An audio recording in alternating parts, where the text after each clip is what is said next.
Shri Gurubhyo Namaha. I am Akshadha Krishna here.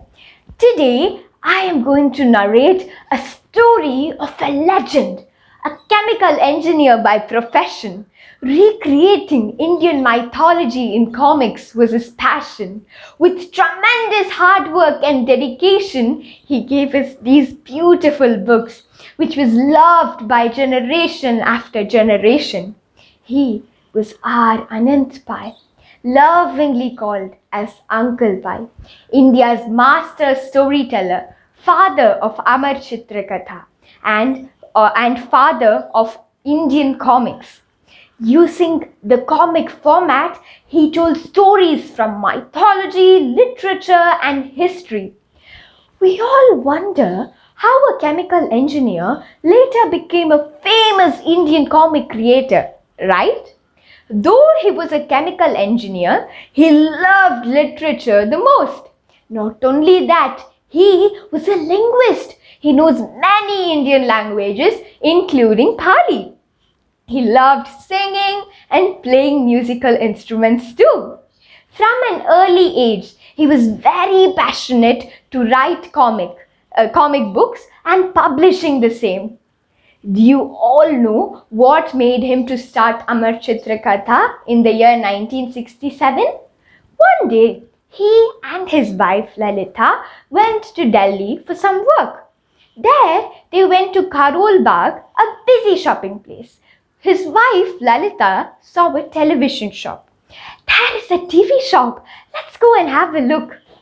And they both entered into that shop to buy one. In one of the TVs on sale, a quiz show was going on.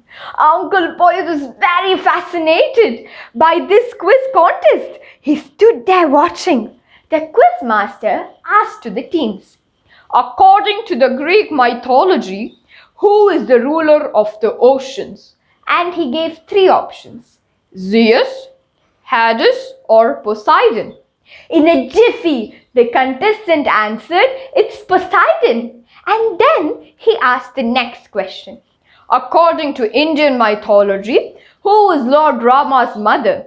And he again gave 3 options: Kaikeyi, Kunti, or Kaushalya.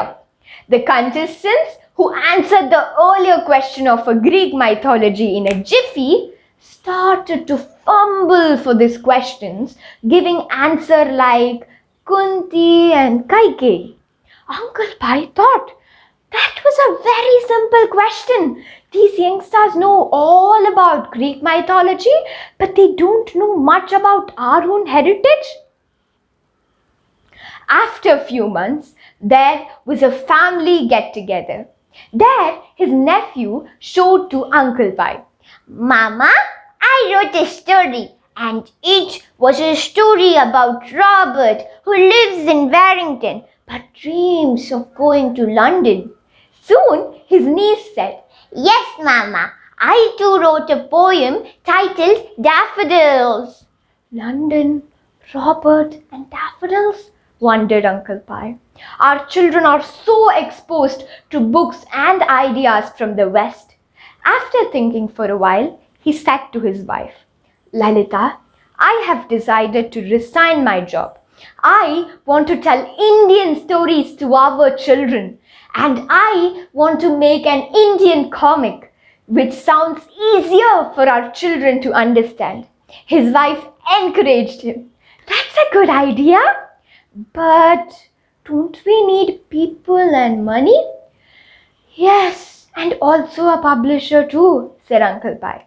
The very next day, he approached the publisher, India Book House, and started to share his idea.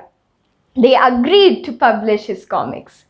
Uncle Pai started thinking of names for his comics, and finally he got it.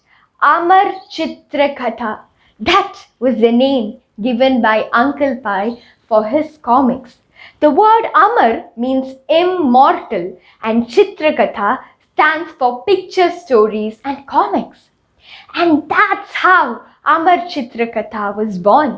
He carefully selected a team of illustrators, writers, and editors to give the comic a beautiful form with well-researched scripts. Uncle Pai himself wrote the script for the first Chitra Katha, the story titled Krishna, and illustrated by Ram Vayekar. And this book rolled out in the year 1970. Uncle Pai did not stop with this. He personally went to door to sell the books. He went to bookshop, restaurants, chemist shops with his briefcase filled with not only with Amar Chitra Katha comics but also with the display racks, hammer and nail. And he personally fixed the display racks on the shops to display the comic books. These books were very well received by the young readers. Uncle Pai experimented his historical comics in schools. 30 schools participated in this experiment in Delhi.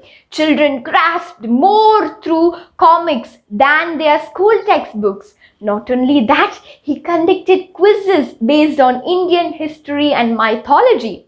These quiz contests were a huge success. Soon, Amar Chitra Katha started flourishing with millions of copies in many Indian languages and became very popular. And there were demands rising from the readers to make this as a weekly edition.